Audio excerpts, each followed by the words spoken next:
하나님이 세상을 창조하셨을 때 새는 원래 날개가 없었답니다.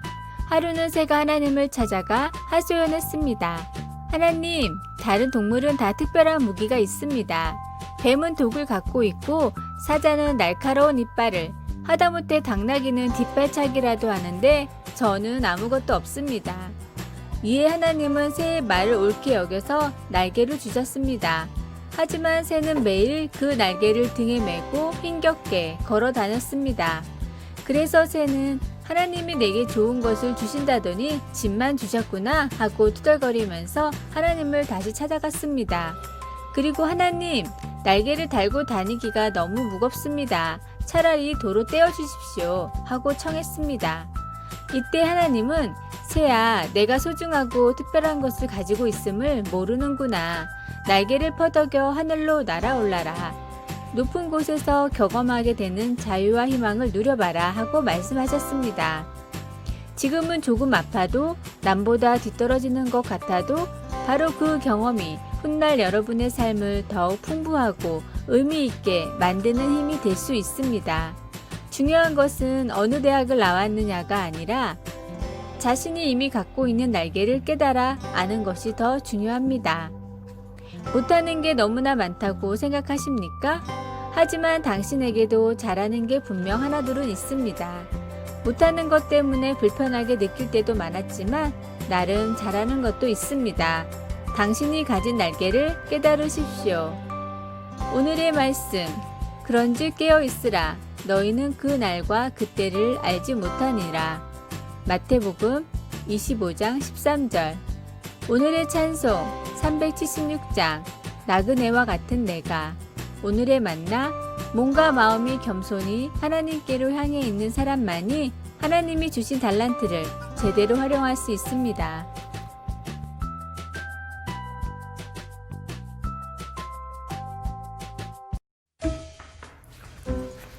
토마스 에디슨은 처음으로 실형 전구를 발명하였고 조너스 소크는 효과적인 소아마비 백신을 개발하였으며 에이미 카마이클은 예배 때 부르는 찬송가를 많이 작시하였습니다. 그런데 여러분은 어떻습니까? 나는 왜 이 세상에 태어났을까요? 한 번뿐인 인생을 어디에 바치겠습니까? 창세기 4장을 보면 하와가 잉태하여 가인을 낳습니다. 처음으로 가인을 안아본 하와는 내가 여호와로 말미암아 득남하였다고 말합니다. 하와는 이 놀라운 인류 최초의 출산 경험을 표현하는데 전적으로 하나님의 주권적인 도움 때문이었다는 것을 나타내려고 여호와로 말미암아라는 말을 사용했습니다. 궁극적으로 하나님은 하와의 후손 가운데 태어난 또 다른 아들을 사용하셔서 그분의 백성들을 구원하려 하셨습니다. 이 얼마나 놀라운 유산인지요. 부모가 된다는 것은 사람들이 이 세상에 무언가 영원히 남길 수 있는 여러 가지 방법 중 하나에 불과합니다. 글을 쓰거나 뜨개질하거나 아니면 그림으로 무언가 남길 수도 있고 내 스스로가 신앙의 영향을 받지 못한 누군가에게 본이 될 수도 있습니다. 아니면 우리가 한 일이 사후에 전혀 예상 못한 모습으로 나타날 수도 있습니다. 내가 남겨놓은 작품이라든지 사업을 성실하게 운영했다는 명성처럼 말입니다. 그 어떤 경우이든 하와처럼 당신이 한 일이 하나님으로 말미암았다고 말할 수 있겠습니까? 당신은 하나님을 높이기 위해 그분의 도움을 받아 무슨 일을 하시겠습니까? 말씀, 창세기 4장 1절에서 2절, 찬송 94장, 주 예수보다 더 귀한 것은 없네. 기도, 사랑하는 하나님, 하는 모든 일에 하나님을 의지하게 하소서. 하나님이 도와주시지 않으면 영원한 유산을 남길 수 없음을 압니다. 아멘.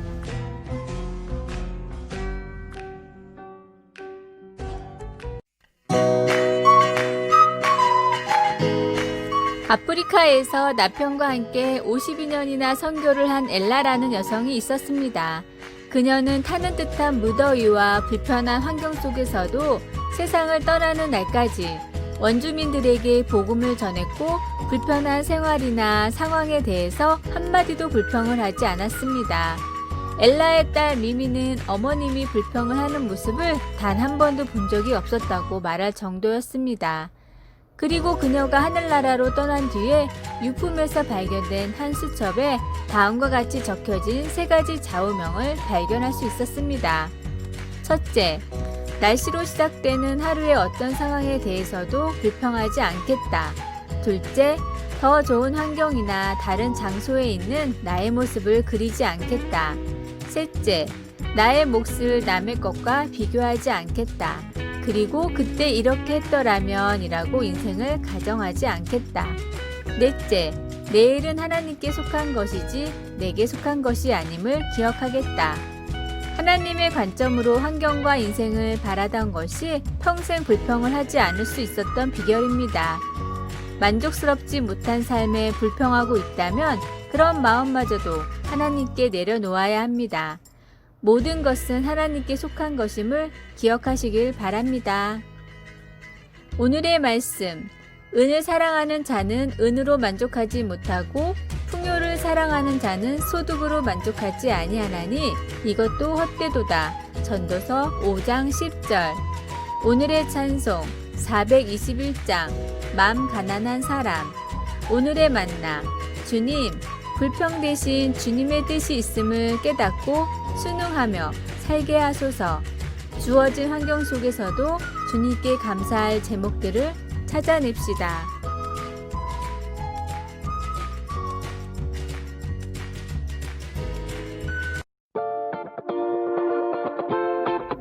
활강스키 경주로에는 흰 눈을 가로질러 파란색 페인트를 뿌려 표시한 줄이 있습니다.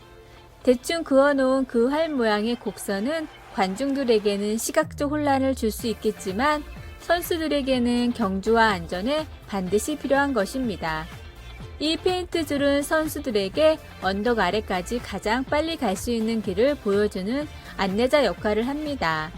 게다가 페인트 색깔과 눈 색깔이 대비되어 선수들이 아주 빠른 속도로 달릴 때 안전에 더없이 중요한 거리 감각을 갖게 해줍니다. 솔로몬은 아들들이 인생 경주로에서 안전하기를 바라면서 그들에게 지혜를 구할 것을 신신당부하고 있습니다. 솔로몬은 그 파란색 줄과 같이 지혜가 그들을 바른 길로 이끌어주고 넘어지지 않게 해줄 거라고 말합니다. 솔로몬이 아버지로서 더없이 바란 것은 아들들이 하나님의 지혜를 떠나 살아서 해로운 일이 생기지 않고 풍요로운 삶을 누리는 것이었습니다. 우리 사랑의 하나님 아버지는 성경 속에서 파란색 줄과 같은 인생의 안내를 제시해주고 있습니다. 하나님은 우리가 가고 싶은 어디에서나 스키를 탈 수 있는 자유를 주시기도 하셨지만 하나님이 성경에서 보여주시는 지혜는 경주로에 있는 표시처럼 그것을 얻는 자에게 생명이 됩니다.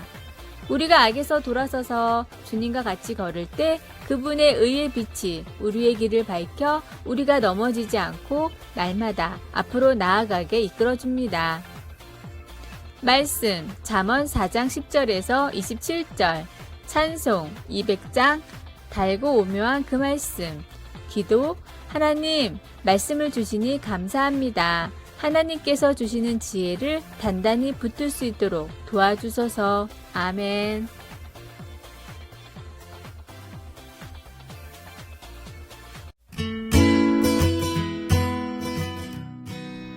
철저한 불신자였던 한 청년이 있었습니다. 하지만 다니던 대학이 미션 스쿨이었기 때문에 학점을 위해 억지로 채플에 참석해야 했습니다. 다른 많은 학생들도 그와 같이 억지로 채플에 참석했기 때문에 불만과 불평을 가지고 예배를 드리곤 했는데 하루는 설교가 다 끝나갈 무렵 목사님이 예수님을 만나기 원하는 사람은 모두 앞으로 나오십시오 라고 말했습니다. 그러나 아무도 나오는 사람이 없었습니다. 그때 학생의 친구들이 청년의 어깨를 툭 치며 장난스럽게 말했습니다. 지금 나가면 목사님이 감동해서 장학금을 줄지도 몰라. 대표로 나가볼래? 학생들은 서로 나가보라며 웃었습니다. 그런데 기독교를 싫어하긴 해도 이런 장난을 싫어했던 청년은 갑자기 일어나 목사님 앞으로 나갔습니다. 그리고 순간 마음에 감동을 받고 예수님을 영접하게 되었습니다. 장난스러운 채플에서 우연히 회심한 이 스틸리 존스라는 청년은 훗날 인도에서 수십만 명을 주님 품으로 인도한 위대한 선교사가 되었습니다. 하나님의 은혜와 성령님의 인도하심을 우리는 알 수 없습니다. 그러나 하나님의 때에 하나님의 은혜와 큰 복은 분명히 임합니다. 그때를 사모하며 복음을 힘써 전하십시오. 오늘의 말씀. 이르시되 내가 은혜 베풀 때에 너에게 듣고 구원의 날에 너를 도왔다 하셨으니 보라 지금은 은혜 받을 만한 때요 보라 지금은 구원의 날이로다. 고린도후서 6장 2절 말씀. 오늘의 찬송 297장 양 99마리는 오늘의 만나 주님께서 계획하신 일들이 이루어짐을 깨닫고 감사하게 하소서. 가까이 있는 사람들에게 오늘 함께 읽은 내용을 이야기합시다.